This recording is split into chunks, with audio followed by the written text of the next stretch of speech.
Hi, Steve Wood, recovered alcoholic. And my name is Howard Eber, and I too am a recovered addict and alcoholic. Welcome to the Way Out, a Way Out book study, not the Way Out, a Way Out book study. And tonight we're on study 20 and we're only on page 25. So Great. what's interesting is we're in a chapter called There's a Solution. And it takes them 8 pages to get to the solution.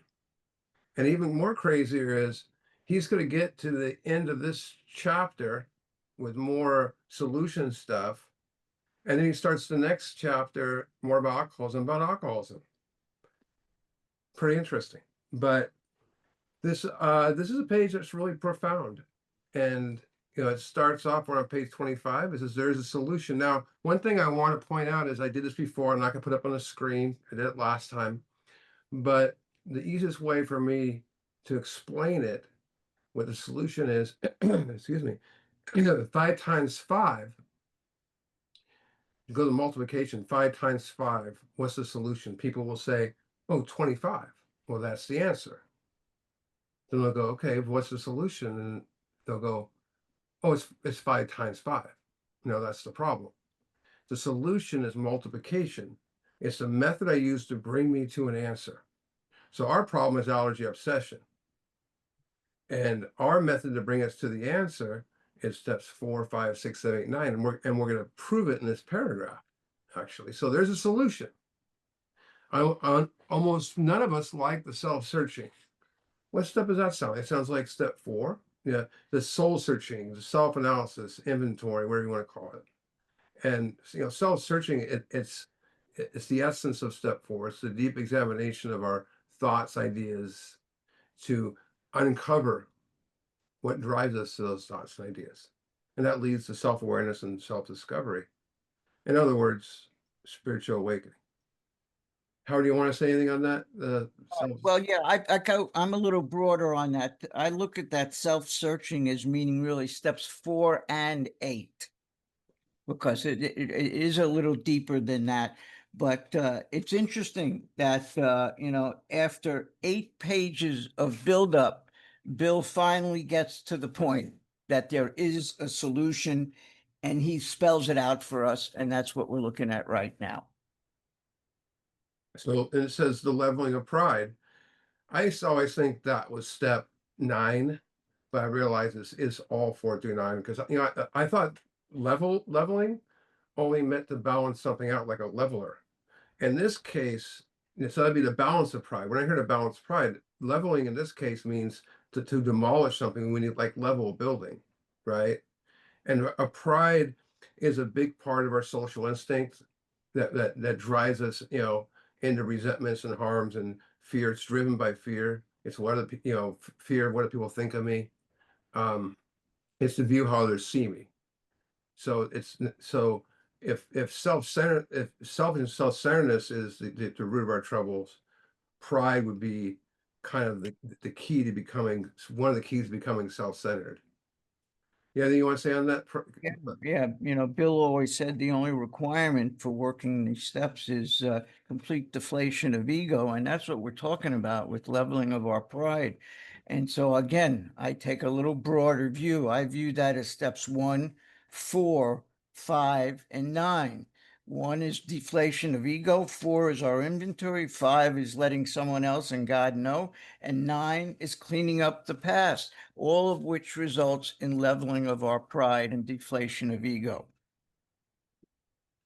And then it says the confession of our shortcomings, and that's kind of obvious at that point. Is that'd be step 5, and you know, Yep. confession goes way back. But the thing is it's the admission of wrong beliefs, wrong thinking, wrong actions that we prefer to, I guess, hide.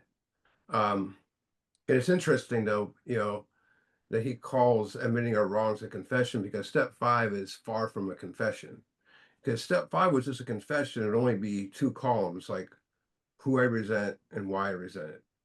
You know, if you go to a priest for confession, they're not going to go, okay, what drove you to that thinking, or what affects you. Um, the person we resent, we see what we did when we added when he added the exact names that were wrongs in there at the end. It's the selfish, dishonest, self-seeking, frightened. It's no longer a confession. It's deeper than that. Do you want to say anything on that, Howard?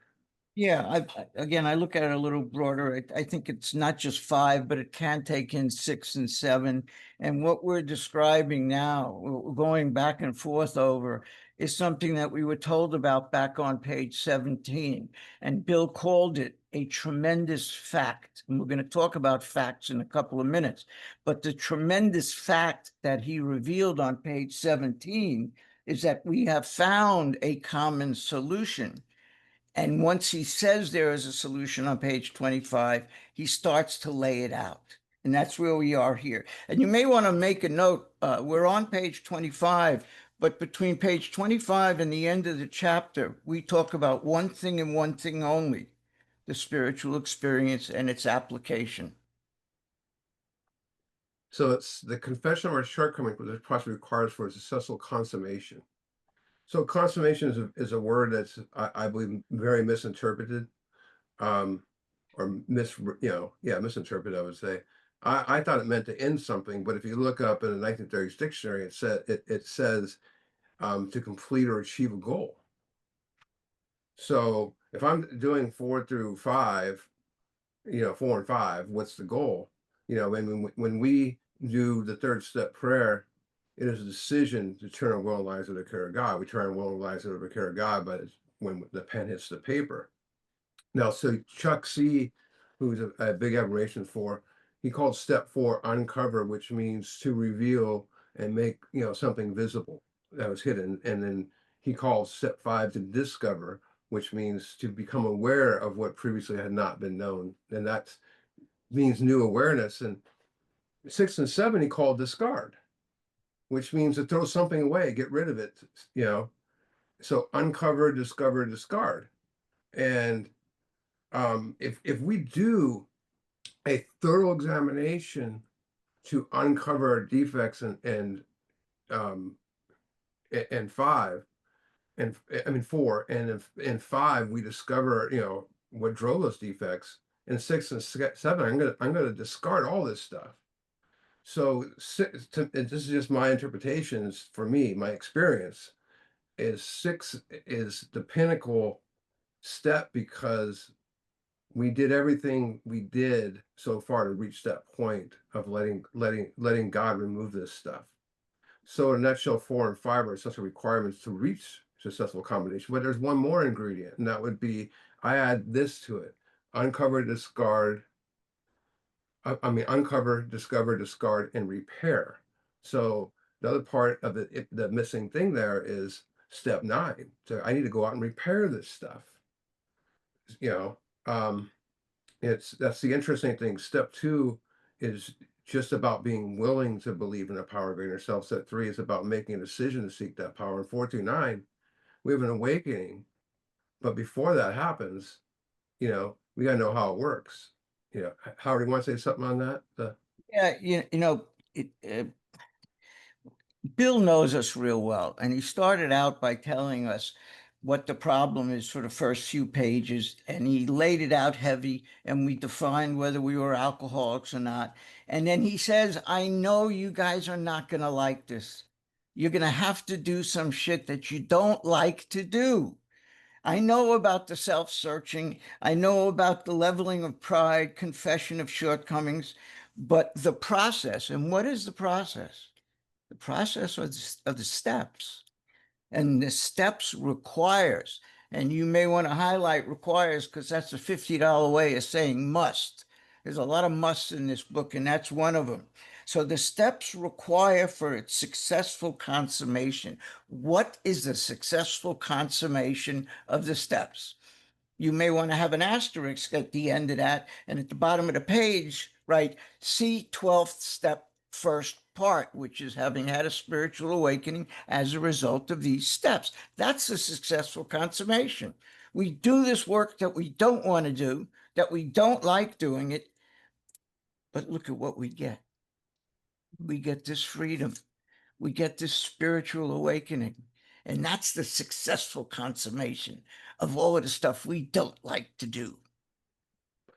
It says, but we saw it really worked in others. And when I was new, I I knew it worked because I saw it in the people I was around. They're a bunch of book thumpers, and and today, like, how do you know it works? Because like, you see it in those people who are awake. You see it a little bit, a little bit of evidence that shows me this program works, and that gives the person the motivation. You know, so that's why we bring the message to the meetings. We saw it really worked in others, and we had come to believe in the hopelessness and futility of life as we've been living it. When therefore approached by those in whom the problem had been solved, if that's the persons that's recovered with no more mental obsession, there was nothing left for us but to pick up the simple kit of spiritual tools laid at our feet. What steps are simple, spiritual tools? You say 429, 10, or four, I mean, 4, I mean, 4 2 12. And I said it before, it's those spiritual tools at my feet they were for years. And I had to be beat in a sense of reasonableness till I picked them up, you know. And I put a lot of toolboxes down at people's feet, a lot of them. And unfortunately, more people have not picked them up than picked them up. And I've heard a lot of footsteps. Howard, you want to comment on that? Yeah, we saw it really worked in others. And so what happens? The fog starts to lift. And that's what coming to believe is about here. Once the fog starts to lift, and that I believe is a reference to step 2. He doesn't start with step 1, he starts with step 2. And then he talks about the hopelessness and futility of life as we had been living it. That is step 1. So that the fog lifts and we begin to see and believe step 2, and we recognize the hopelessness and futility of our life. And then watch this. When therefore we were approached. Didn't say when the guy with time sat in the back and waited for me to approach him. That's the 5th reference to approach in this book so far. And I like to draw attention to that because Bill says it over and over in a lot of different ways, that if we've had this spiritual experience, as Steve mentioned a moment ago, and we have this set of spiritual tools to lay at their feet, it is our job to lay it at their feet and not put it on a shelf and say, come here, it's back here. No, here it is. And I'll take you through it. And that's what is important. And again, the problem had been solved, which means permanent sobriety. Surprise, surprise, surprise. I thought there was no such thing as permanent sobriety. Well, there is. And that's one mention of it. I always ask people, what's in your toolbox? To me, that's one thing my grandpa would say. One thing I want to bring up is ABCs. A, B, we have the evidence. Alcohol can manage my life. There's no human power can relieve my alcohols. I know that. But then the last one says, on C, says God could and would if you were sought. Right? How can I can be certain of A and B, but how become certain of C? Right? Because I gotta be certain of those. It just said on this page, we saw it really working on other people. When I see like someone like Howard or someone that's on fire, and I go, you know what? Yeah, God couldn't wait for your thought. So look what it says now. It says, we found much of heaven and been rocketed into a fourth dimension existence we've never even dreamed. So, a good rocket travels around 18,000 miles an hour. It's pretty fast. There's nothing really comparing that. They're comparing the results to doing the steps as to a rocket. A blink of an eye, you shoot from one place to the next. You know, you're a different person. Rocketed to another, or Bill also calls it launched to another place in time. That other place in time is infinite spiritual realm. We awaken to this new world, and only the steps can. I haven't come across anything that can do that. Only the steps. I have yet to come across, and I've done all sorts of different Middle philosophies and great stuff, but nothing ever rocketed me like boom, like the steps, and still do. But it also says we found much of heaven. And, heaven is a paradise where what? Everything's perfect. And what he's talking about is living in heaven every day. It's a place called heaven on earth. And it's a condition of the utmost happiness, inner peace of mind, and freedom. And we live every second in that love and kindness and compassion. And if I get out of it, I can go right back and jump into step 10 and find my way back again, and then come back out and play with you guys again. But it happens outside of time, meaning it happens in the now, in the present, that awakening, that fourth dimension, that God consciously is talking about. Howard, do you want to read this next paragraph? Yeah. Um, if I decide that I want to go visit Hawaii, one of the things I'm going to do is get a brochure that tells me what it looks like, where to go, what's the big attraction in Hawaii. So I get a brochure that tells me what I'm looking forward to. And what I consider to be AA's brochure begins with this sentence: "We have found much of heaven," and it extends through the next paragraph. What do we offer? Here's the AA brochure. We have found much of heaven, and you may want to underline much of heaven. And if you hold this page for a minute, let's go back to page 8 for a moment. Page 8, paragraph 2, that begins with trembling. I want to go down to the last few lines where he says, I was to be catapulted into what I like to call the fourth dimension of existence, and was to know, and here it is, happiness, peace, and usefulness in a way of life that's incredibly more wonderful as time goes by. He's describing heaven on earth. He mentions it here, and then he spells it out here. And this, ladies and gentlemen, is where he defines what the fourth dimension of existence is. This next paragraph breaks down exactly what he means by the fourth dimension of existence. And we'll talk about that when we get into it. You want me to read that paragraph? Yeah, what really quick is, people, a joke you often hear is, hell is for people who, you know, they're afraid to get to hell, and we've been to hell, don't want to go back, right?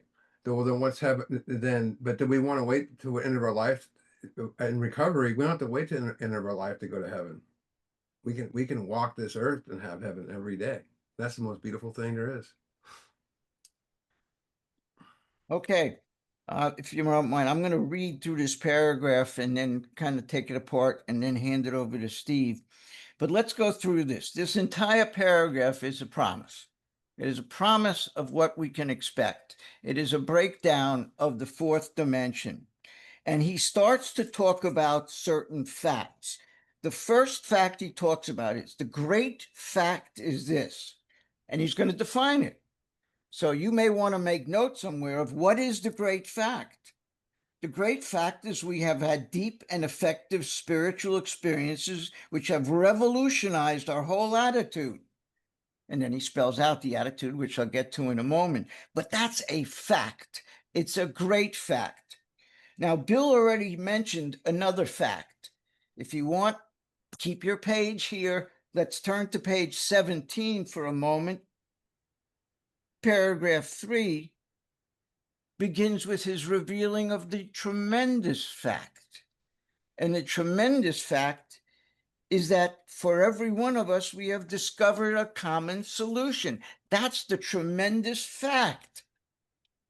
We have found this common solution. The great fact is that we have had deep and effective spiritual experiences.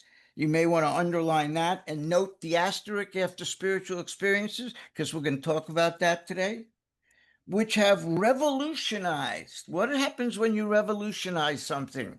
You change it, you overhaul it, you change whatever it is into something else.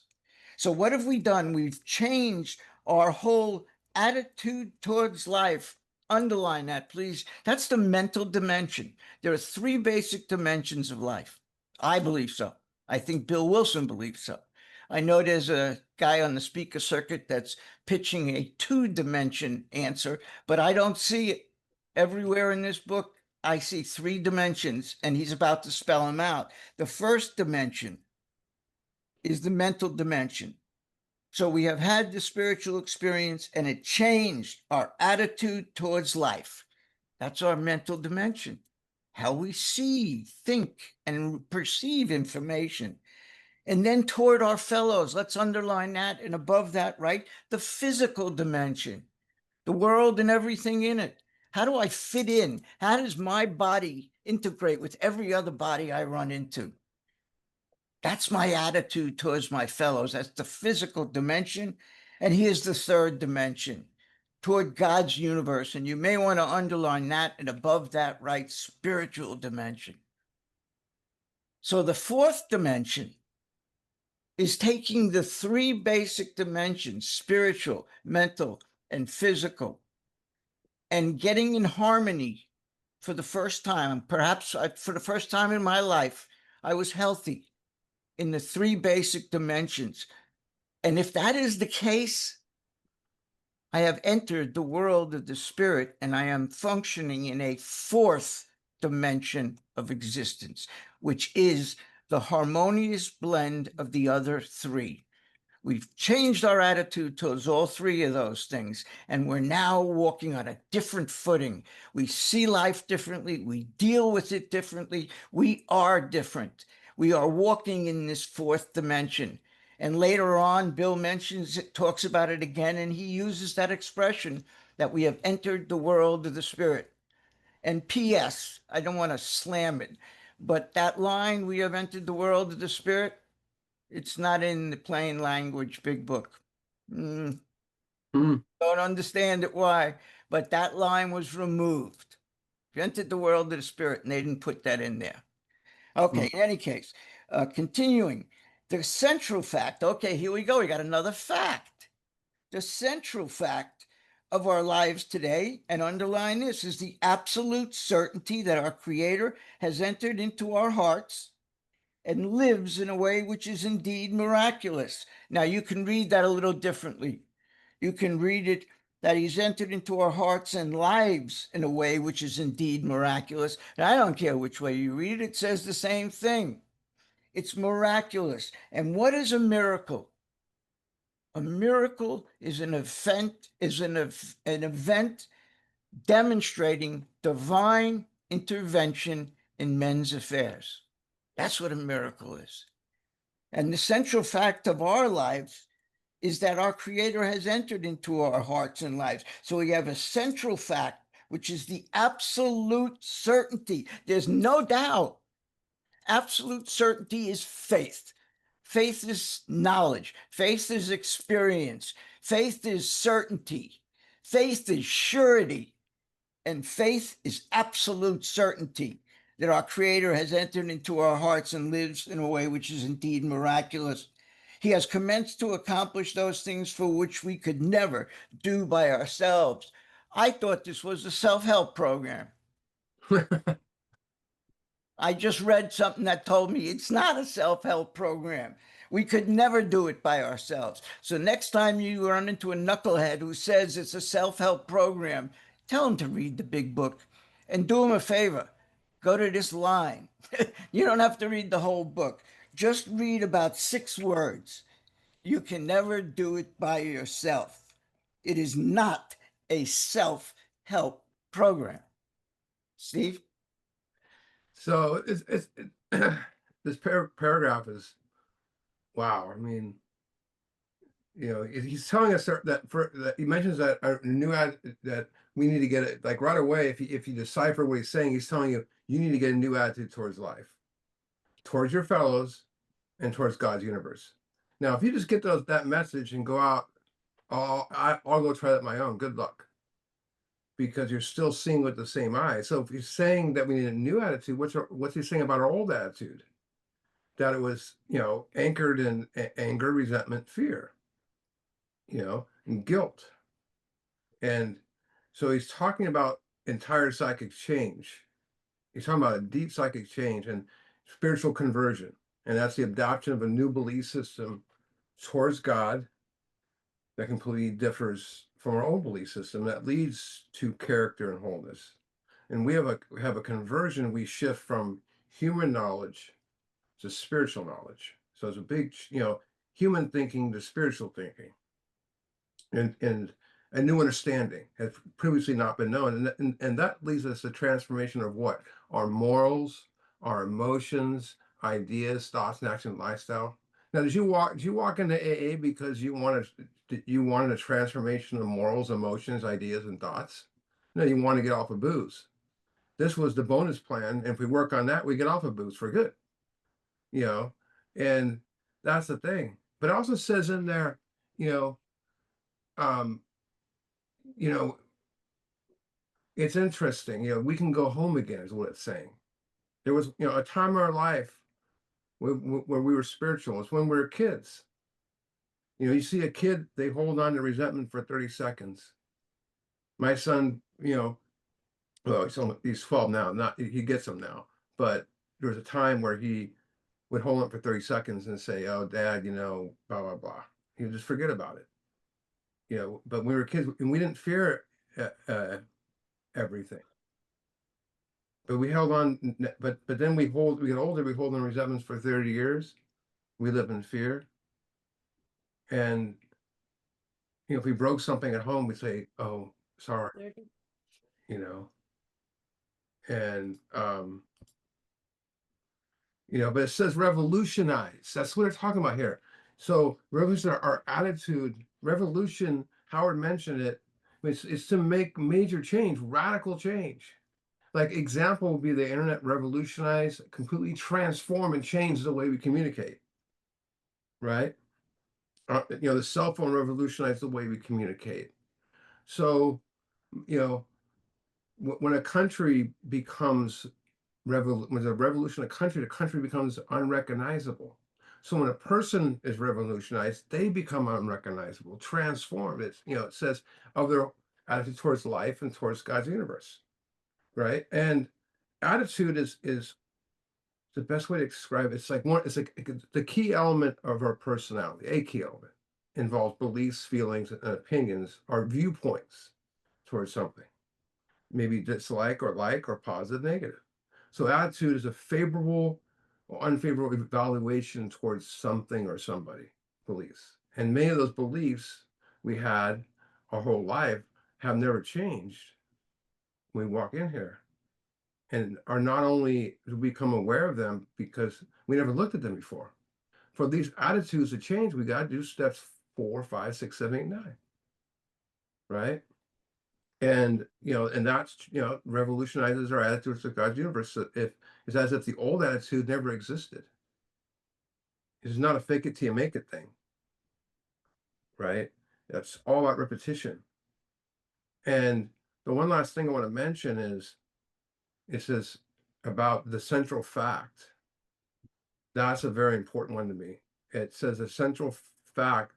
So a central fact, that means a central fact is central is in the middle of something. What's most important? Think about the center of a circle, right? Think of the most important thing in your life, and that would be in the middle of that circle. So a central fact is something known to be true because it's a fact in the center of someone's life. So absolute is something, it's without question, no doubt, no doubt. So when they say the central fact of their lives is absolute certainty that their creator entered into their hearts, what they're saying is they were beyond doubt that God was a central essence of their life. They never questioned it anymore. They knew God because they experiencing God in steps 4 through 9. And from my personal experience, that means we never question God, just let God do what God does. Why? Because we know God can, because it's beyond doubt. And when God is not the center of our circle, what's in there? Resentment, money, whatever. What's in the center of your circle? And it says, we live in a way which is indeed miraculous. That is the characters of a miracle, miraculous, amazing, extraordinary. So, what did they receive for being in the center of their circle? The care of God. That's the care of God. So Howard, you want to go to the, Yeah, let me just add something here, if you yeah, don't mind. Steve just read a line that says, "The central fact of our lives today is the absolute certainty that our Creator has entered into our hearts and lives in a way which is indeed miraculous." And whenever I get to that point when I'm working with someone, I ask them to make a note at the bottom of the page and ask yourself this question: is that the central fact of your life? And if you're not sure, ask yourself this second question: what do you spend most of your time doing every day?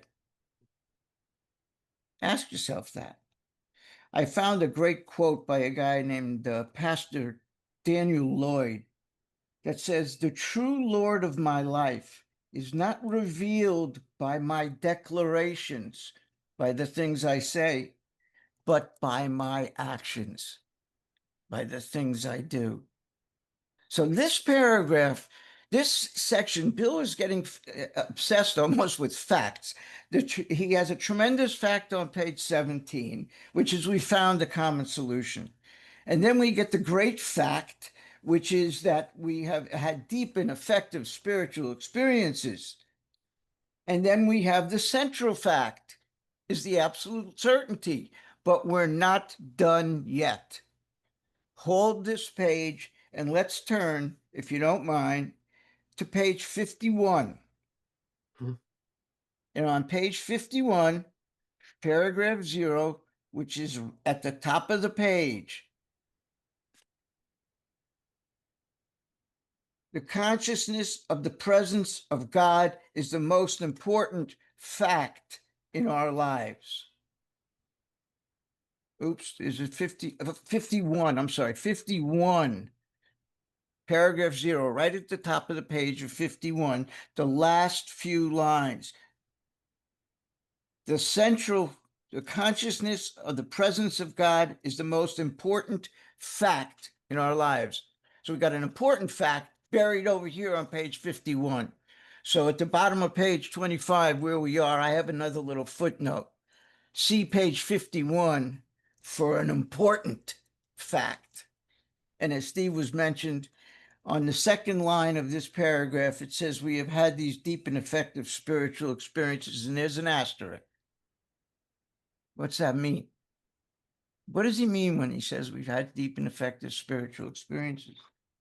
So he suggests that we take a look at the spiritual experience appendix, which you'll find at the back of the book. If you have the study version, you have to go to page 181 and then turn the page and it becomes 569. That's what happens when you let alcoholics number pages. They go from 181 to 569. But that was the page number in the first and the third edition. This section that we're going to read was not in the first edition.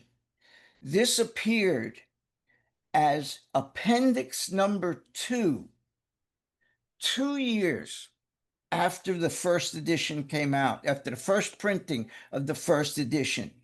So this appendix appeared for the first time in March 1941. The book was written, was published April 39, and here we are 2 years later, almost 1 month shy, March 1941. He entered it as appendix number 2. The formal title, Appendix Spiritual Experience, was added in the first printing of the second edition, which is July 1955. So that is when this section was officially declared, not Appendix 2. It was declared as the Spiritual Experience Appendix. And it was written specifically, it was designed, and this is according to Ruth Hock and Not God. She said it was written to dispel the mistaken idea that many people seem to have, that in order to recover or stay sober at all, that it was necessary to have a sudden illuminating experience like Bill did or Fitz did. That is a mistaken impression.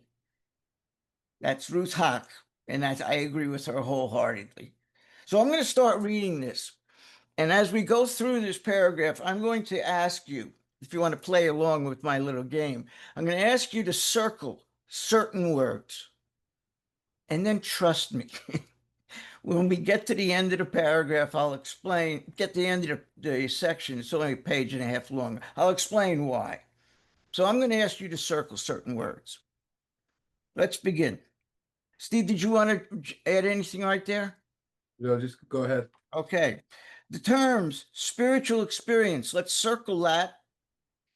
And you may want to, above that, write happens suddenly.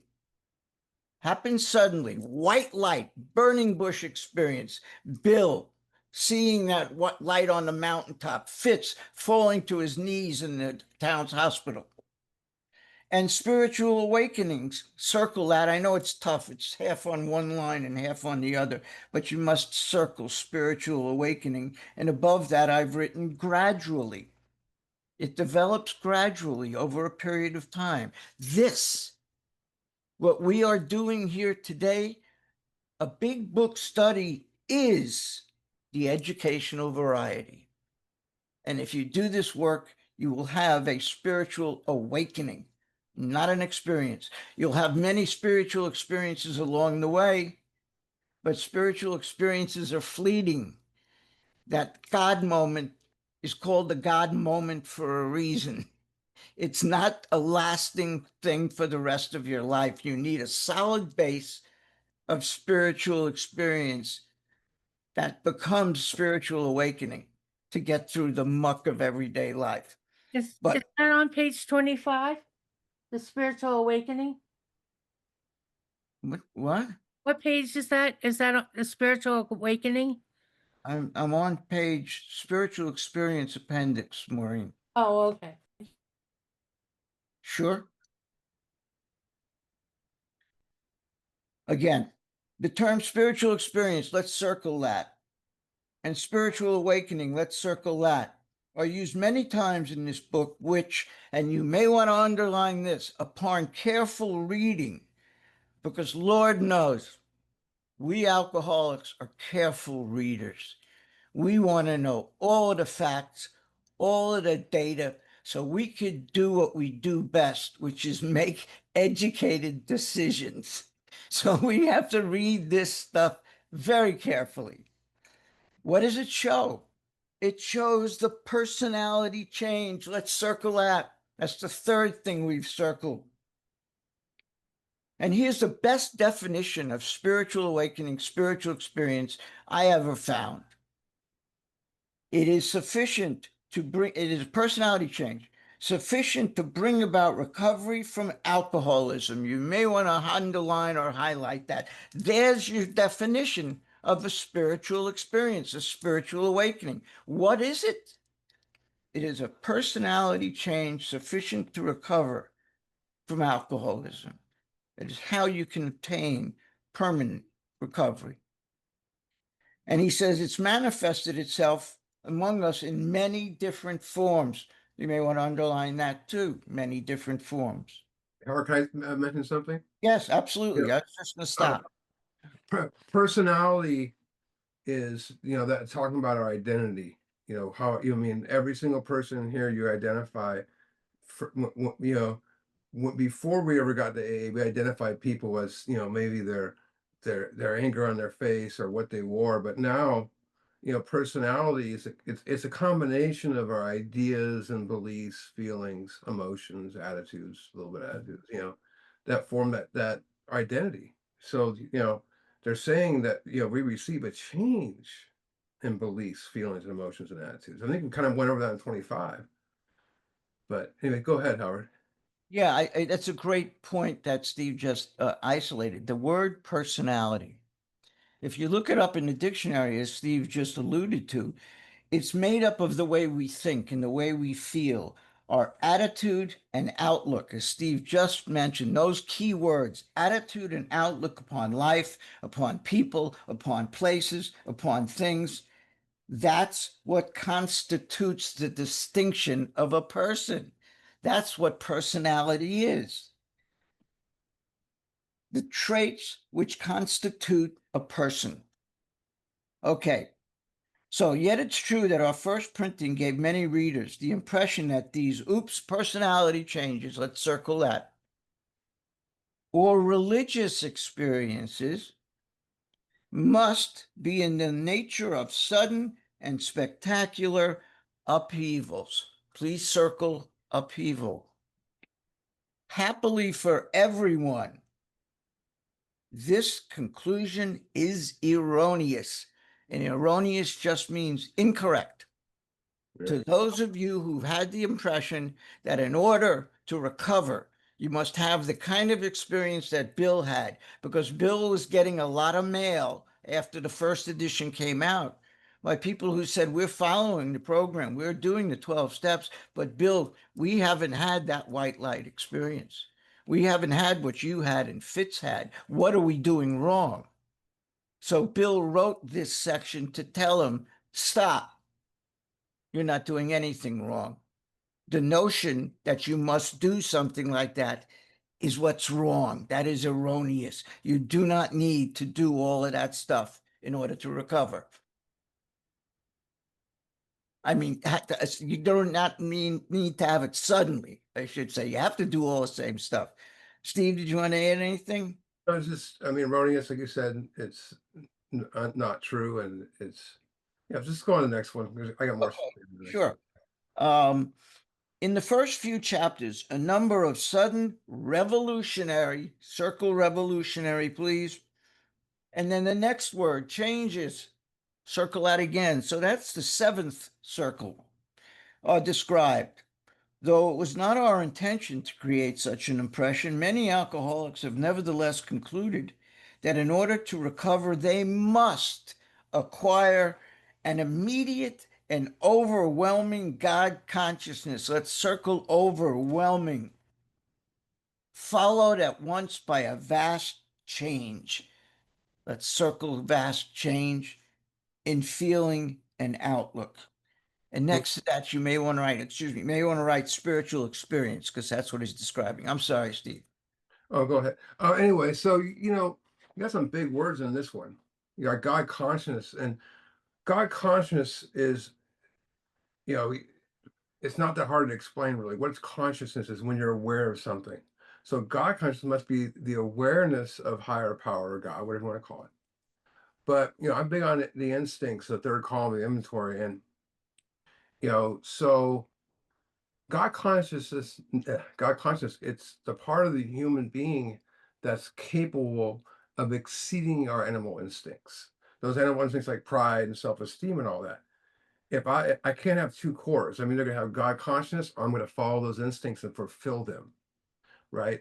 So God consciousness, if I awaken that, and I already have it, we're not blocked from God. People say that we're I'm separated from God. We're blocked, and when I unblock it, I still need money. I still need that stuff, but consciousness, it puts a whole different realm on it. It's a spiritual experience. It's a sudden, revolutionary, immediate, overwhelming God consciousness, and that's followed at once by a vast change from an outlook. I mean, pretty much in there, you know.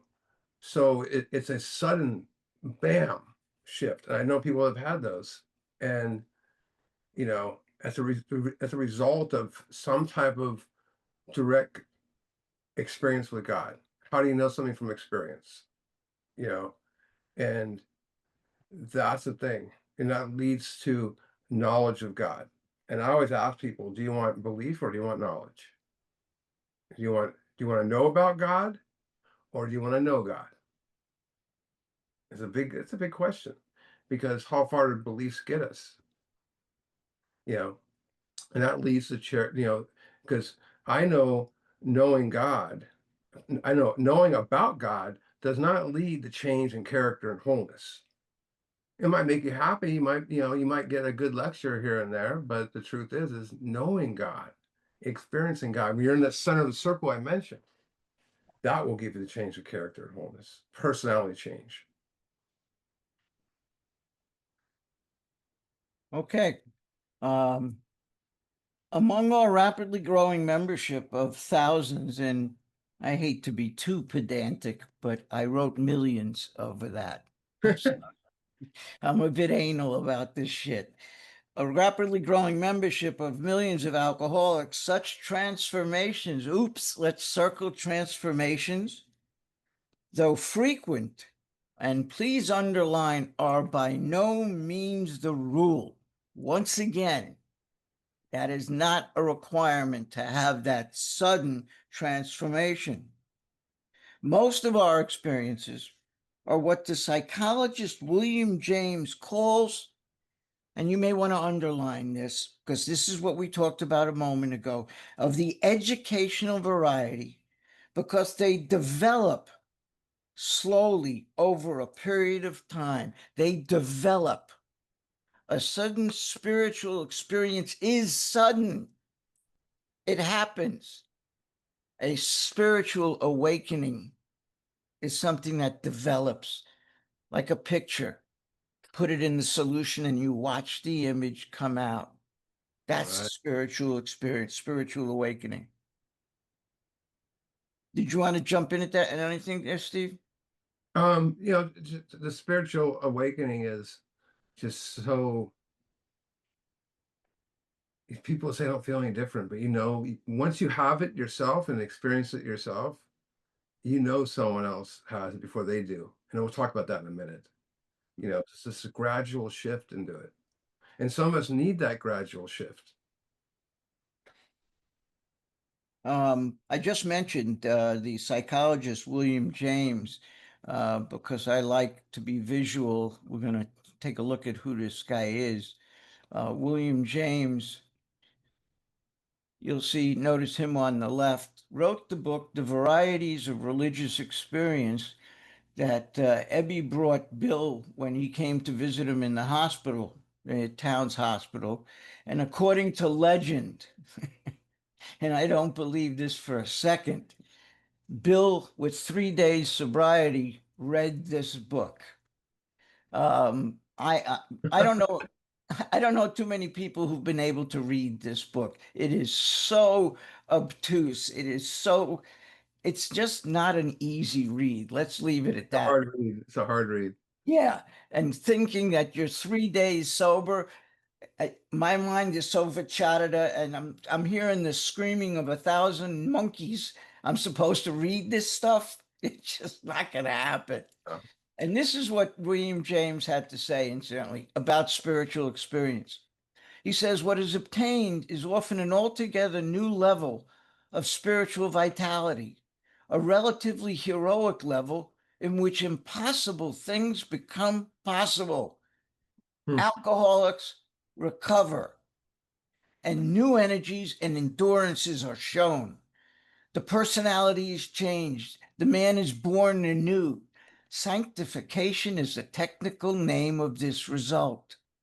The effect of conversion is to bring with it a changed attitude towards life, which is fairly constant and permanent, although the feelings fluctuate. In other words, the persons who have passed through conversion, having once taken a stand for the religious life, tend to feel themselves identified with it, no matter how much their religious enthusiasm declines. Hmm. That's William James, and an understandable William James.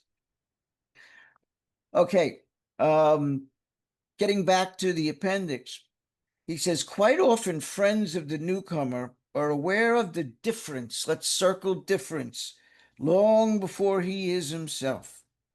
He finally realizes that he has undergone a profound alteration, and let's circle profound alteration.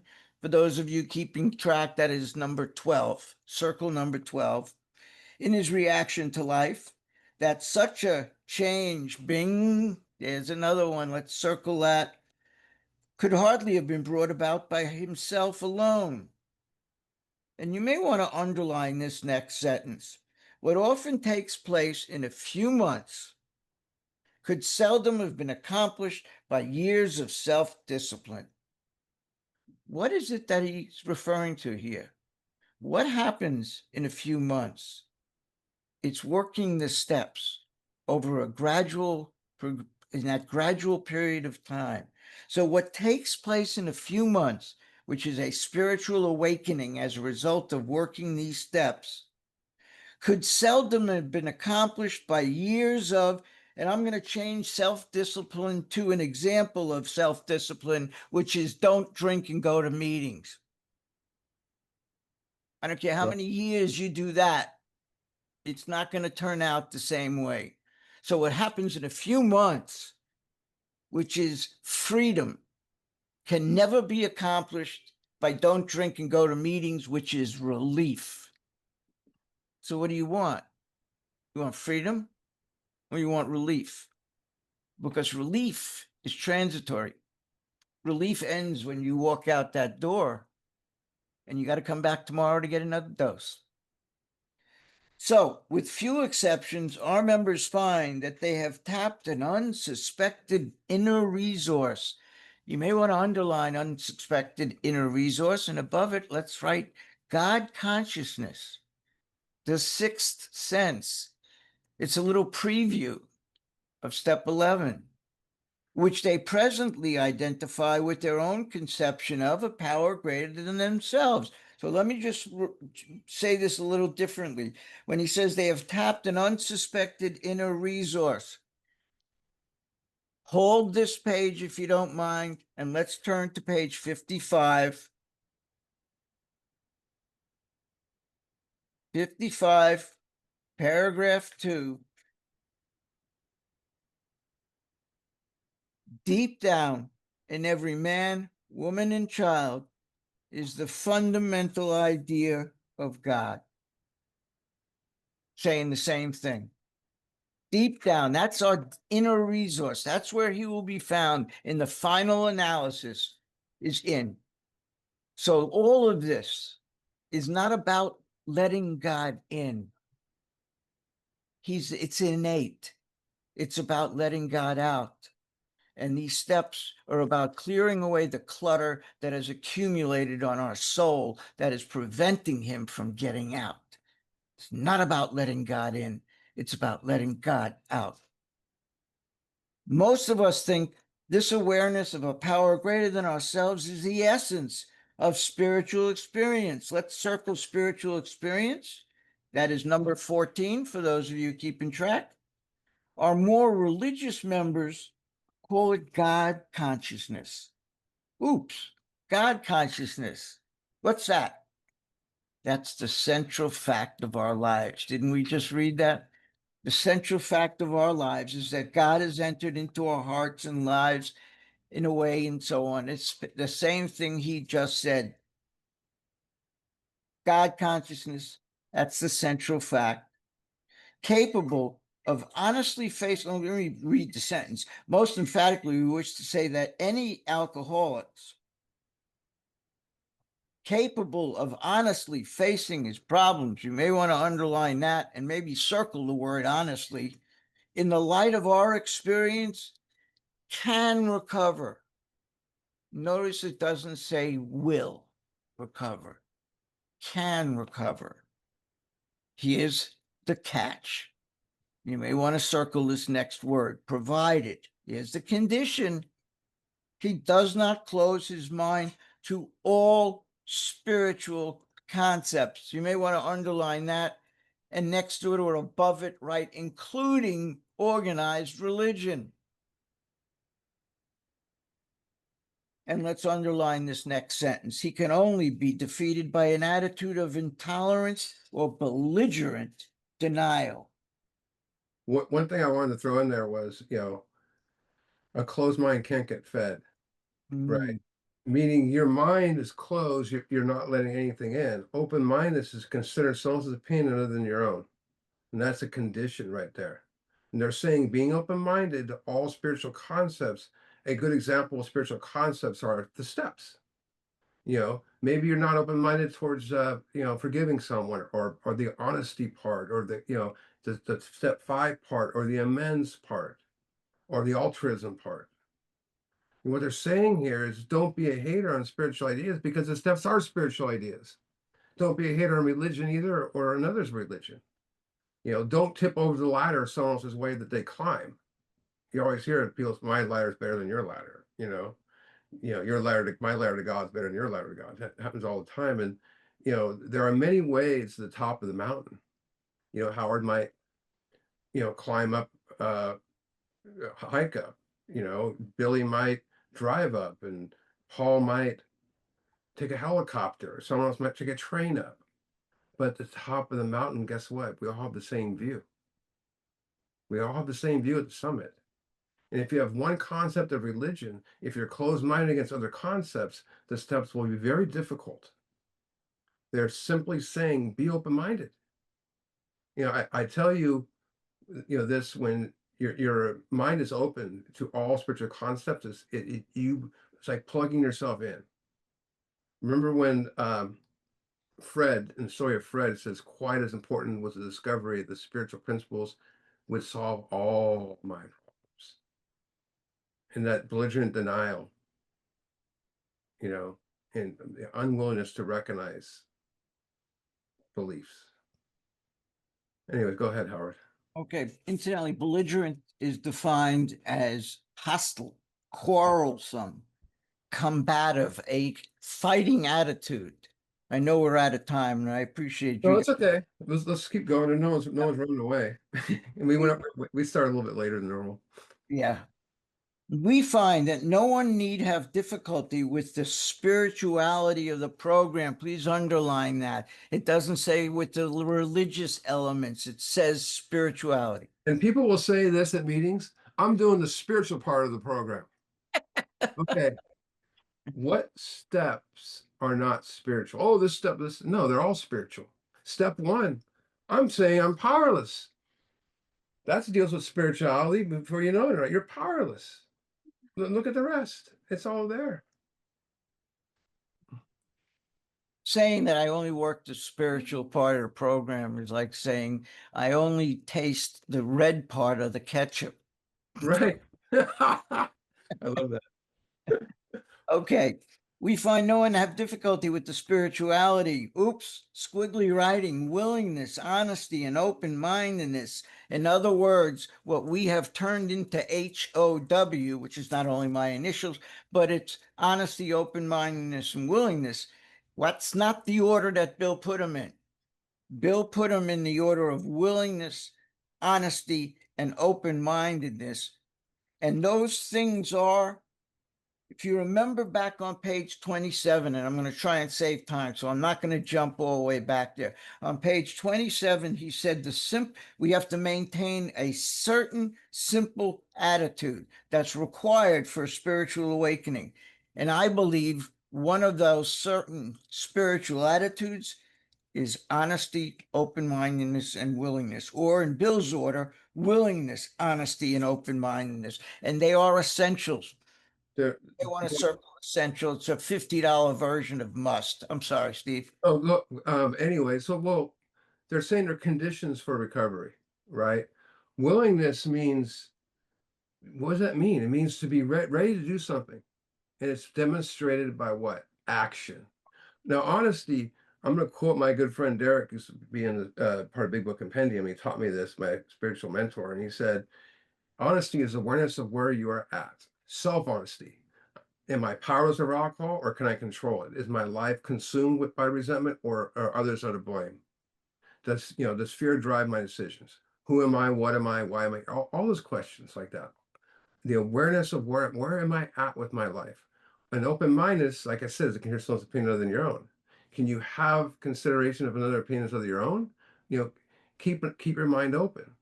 So what they're saying here is being ready, knowing where I'm at, and to consider someone else's opinion of my own are absolutely necessary to be restored to health. That's what recovery means: restored to health. I want my health restored.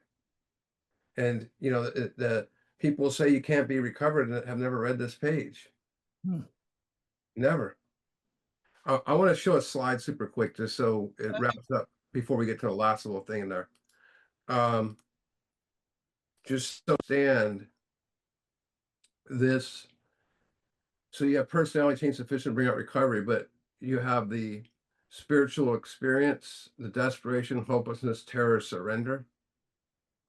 Result, spiritual experience, willingness, believe, decision, action, result. And the difference is spiritual experience, revolutionary change, immediate, overwhelming God consciousness, followed at once by vast change in outlook. This one, vast change, feelings and outlook, developed slowly over a period of time, but they both wind up personality change. But somewhere over here, you might be able to say, well, you got to do the action, the steps to get this one. The steps could happen before this, could happen in the middle of this, could happen anywhere around that. And, you know, my friend Derek said something very powerful because I had a pretty profound spiritual experience I'll share. And I had a couple of them. And he said, he looked at me and he said, he goes, so you had two of them? And I said, yeah. And he goes, Stephen, you've been having them your whole life. He goes, when that friend showed up out of the blue, when that person calls, the stuff we call coincidences and stuff like that, little tiny experiences have been happening to us for years. We call them, Carl Jung calls synchronicity. Mhm. So anyways, let's look at this last little tidbit here. Okay, the last sentence, incidentally, the last two sentences, he says that these are essentials of recovery. There's a $50 version of must, and the last sentence contains another $50 version of must, indispensable. And now he puts in a quote. Now, before I read it, well, now I'm going to read it first. There is a principle which is a bar against all information, which is proof against all arguments, and which cannot fail to keep a man in everlasting ignorance. That principle is contempt prior to investigation. Herbert Spencer. Problem here is Herbert Spencer didn't write that. Hang on a sec. I'll show you. Uh-oh. This is the guy who wrote it, this old duffer. His name is William Paley. He's a British theologian. He wrote it in 1794. And it was modified to the current version that you now read by this guy, who's Reverend William Pole in 1879 changed it to the way that we are now reading it. The quote was originally, I think I got one more thing I could show you, but I'm not going to waste any more time with screen shares, was originally used in the first edition in the story Artist's Conception, which is or an Artist's Conception, which was Ray Campbell's story. Ray Campbell designed the original cover for the big book, the circus cover, the red, the orange, all of that brightness. He designed that. He also designed the other cover, The Pathway to a Cure. It's like that green cover with a little figure on it, and it says Pathway to a Cure. They eliminated that one. But in his story, at the end of his story, he put this quote in there, and he said he attributed it to Herbert Spencer. Maybe he read it somewhere. He was the one who first incorrectly attributed it to Spencer, and Bill just picked it up and put it in the spiritual experience appendix. This didn't appear, this last quote didn't appear until 1959 in the second edition, third printing, not the first edition of the third printing, not the first edition of the second printing, the third edition. I spent some time with Mike Fitzpatrick, and we went through every one of the books published in all of the editions of the second edition, and this doesn't appear until the third printing, which is 1959. Prior to that, this quote wasn't there. I'm sorry, Steve, did you say something? Oh, no, I was just gonna mention just to talk about what it says here. I think it's pretty much saying that people will write something off as not working, even though they never experienced it or tried it.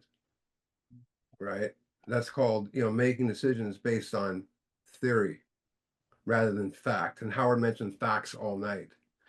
There's a difference between a theory and a fact. We love condemning things we don't know about. People do it all the time. And we love theories. We love theories and beliefs. And so what is a theory? It's a set of accepted beliefs that you do not know because you've never experienced it. How do you know something? By experiencing it, right? I remember getting an argument with a guy outside of a meeting or something he was saying, and my grad sponsor said, you're speaking theories and you're speaking to it. And I go, that guy's ignorant. And he goes, well, now you're ignorant too, because arguing the ignorant fool creates two ignorant fools. And, but the theory comes from a Greek word meaning speculation. How many decisions have you made based on theory? Drawing conclusions based on theory. Condemning something even though you've never experienced it. Contempt prior to investigation. Did you ever do that with God? Let me just finish with this. Prejudice and closed-mindedness is what we're talking about here. Sentences one to lead a life of ignorance. And for us, it possibly condemns us to an alcoholic death. Now, I'm going to just try something here. This quote, the principle which is a bar against all information, which is proof against all arguments, which cannot fail to keep a man in everlasting ignorance, that principle is contempt prior to investigation, was reworded, I believe, by the great English philosopher John Lennon in the song Strawberry Fields Forever, where he said, living is easy with eyes closed, misunderstanding all you see. Is it odd or is it God? And let me solve the mystery for you. We circled all of those words on these past 2 pages because they all mean the same thing. Personality change, upheaval, revolutionary, change, overwhelming, transformation, difference, profound alteration, means change, change, change, change. That's what spiritual experience, spiritual awakening is about. We come in here selfish, self-centered human beings, and we do this work and we have peace of mind and serenity and happiness and a willingness to be of service to other people. That is a spiritual experience. That is a personality change sufficient to recover from alcoholism. Thank you for listening to me tonight. All right, I'm going to go ahead and, if I can find it, I'm going to go ahead and stop the recording.